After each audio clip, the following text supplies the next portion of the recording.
planet is changing, especially in Arctic and oceanic regions, yet the global climate policy responses remain deeply in doubt. Climate change is not a far-off concept. It's now. This week, the National Academy of Sciences published a paper quantifying the influence of global warming on unprecedented extreme climate events. Historical global warming, the authors concluded, increased the severity and probability of the hottest monthly and daily events at more than 80% of the studied places. In other words, our altered climate is visible in the daily weather report, and Bloomberg even describes the local weather forecasters who report on these record highs and lows as the ambassadors of climate science. Nowhere are the climate records more evident than in the Arctic regions. As explained in a newly released Arctic Council Working Group report on snow, water, ice, and permafrost in the Arctic, mild winter weather produced temperatures averaging 11 degrees Fahrenheit above normal, with days as much as 50 degrees Fahrenheit above normal.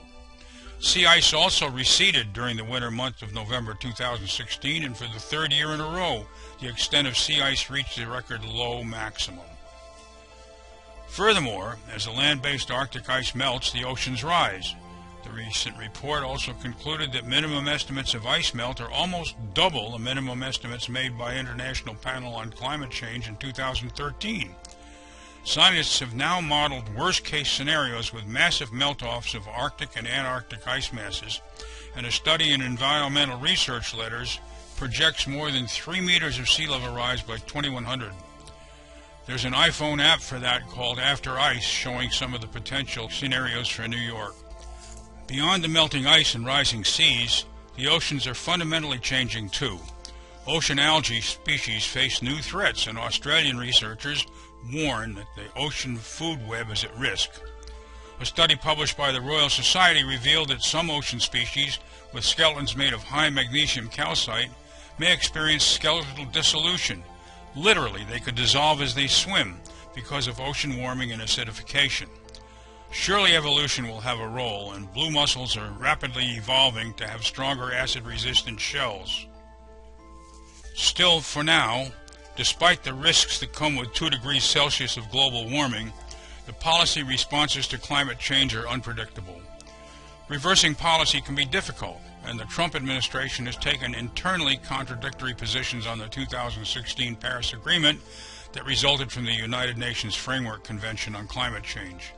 For example, Bloomberg News uncovered an internal U.S. Department of State memorandum highlighting the lack of binding requirements in the Paris Agreement, a point that likely reflects Secretary of State Rex Tillerson's desire to stay at the negotiating table.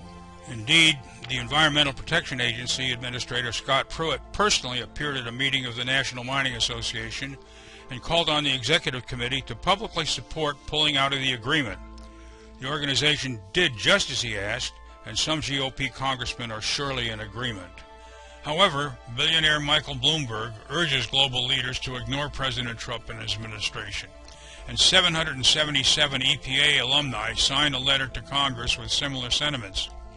A group of moderate, business-astute, and stewardship-minded GOP members seem to be sensing the climate risks ahead. BuzzFeed News quotes numerous Republican congressional members as interested in changing the dialogue on climate change. The Washington Examiner says some Republicans want to stay in the Paris Agreement. The Guardian, discussing the Climate Solutions Caucus, says that the GOP might be done with denial. Left-leaning writers have called this the right's green awakening, but the Blaze ridicules these people as GOP climate alarmists. No wonder our global community struggles to find a path forward. An analysis in Salon explains how China and India have emerged as climate leaders, while the stability of climate policy is considered dire in Australia, the Congo, Russia, Southeast Asia, and the United States, and merely concerning in the Amazon, Canada, and Europe. The Independent warns that due to climate-induced droughts, nearly 11 million people in Kenya, Ethiopia, and Somalia are dangerously hungry and in need of humanitarian assistance. In the end, isolationist retreat is dangerous. Time magazine explained that as China shifts away from smog-causing coal, the increased use of natural gas could make the greenhouse gas problem even worse. thus letting China lead itself comes with a different set of consequences. Disputes over money underlie the climate debates. Offering a solution impeded by the size of the problem, 3 authors in The Nation proposed a buyout of the fossil fuel industry. Climate action is expensive. For their part, Democratic legislators proposed the Climate Change Adapt America Fund Act, and a government fund of up to $200 million annually for climate change bonds that pay for global warming adaptation projects. Climate considerations are fundamentally transforming local governance too. Some cities are obtaining green bonds from international financing organizations, and engineers are worried about underestimating risk when they build bridges and infrastructure. But absent a bipartisan approach and Republican support, serious economic policy reforms in the United States have virtually no chance, according to the Washington Times. In fact, as the Trump administration contemplates tax reform, the Weekly Standard reports that the only thing that's been categorically ruled out is a carbon tax. And the New York Times and CNN explain in detail how proposed budget cuts will be harmful to both the National Oceanic and Atmospheric Administration and the U.S. EPA. Even California's legislators are struggling with the financial difficulties of climate policy as they contemplate the future of the state's market-based cap-and-trade program. But as the LA Times points out, California's Republicans are not denying the existence of climate change. Climate change is a business issue too, and the risks and opportunities reach well beyond the energy sector.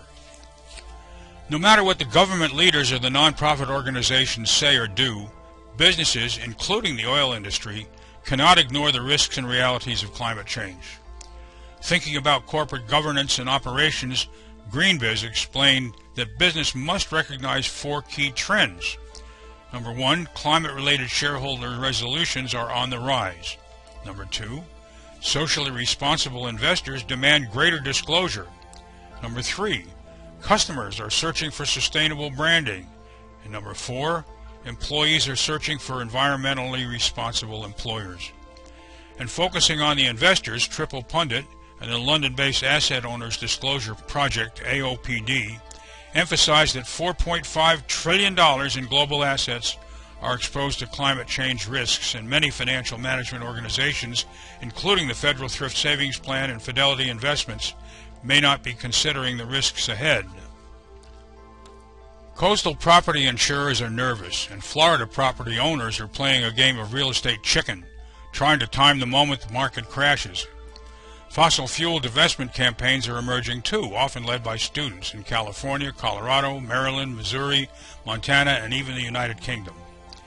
In other words, climate denial and anti-environmental positions are not good business. Courts noted that climate denial has contributed to the decision of some of the world's largest companies to stop funding and participating in the U.S. Chamber of Commerce. Seeking to act as sustainable brands, these companies have called for the United States to respect its commitments in Paris. Food and health-related businesses should be particularly aware of the risks and opportunities created by climate change. National Geographic warns that climate change is causing relocation of animals, plants, pests, microbes, and diseases. Water supplies will be stressed, wheat prices will fluctuate, and the Global Wine Index even cites the threat of climate change to grapes. Climate change may be making allergy season worse, turning dehydration into a deadly new chronic kidney disease. Exercise and diet-oriented industries might read a study published in Nature concluding that overall global warming may increase net recreational physical activity in the United States because northern winters will be gentler. However, southern summers could be more intense, and outdoor recreational activities could face different challenges, like less snow for snowboarding or changes in whitewater rafting. Protest marches, while therapeutic for participants, are no substitute for a hard conversation about solutions. Hundreds of thousands of people got outdoor exercise when they walked, chanted, or otherwise participated in the People's Climate March. Leonardo DiCaprio and Al Gore and many sign-carrying protesters joined marches all across the United States. Reports suggest that more than 200,000 people marched in Washington, and there were another 375 marches around the world. Political passion is burning. Citizens' Climate Lobby wants Congress to step up. Challenges to climate denier Lamar Smith are emerging. Seattle activists are engaging in civil disobedience. But the problems of climate change remain. In fact, just hours before the march, and perhaps in defiance of it, the Trump administration's EPA deleted climate databases from its webpage. Humanity needs some hard conversations. A faith-based approach about creation care and accountable free enterprise might help. And distinguished scientist Dr. Bob Carell wants to gather the stakeholders for a discussion on how to transform Arctic knowledge to climate action. To help, some MIT professors wrote the book entitled The Seasons Alter. Outside Magazine explored the four guiding principles. First, don't overlook uncertainty. Second, try to make a connection. Third, make it a war on carbon, not people. And fourth, learn how to navigate the impasse with questions. A similar point about acknowledging uncertainty was made in a controversial New York Times editorial this week. Of course, it set off a firestorm of criticism. Perhaps capturing the difficulty and passion represented by climate issues, Breitbart reported that 7 gunshots were fired during last week's March for Science at the workplace of leading climate skeptic Dr. John Christie. Alabama police, however, say it was a random act.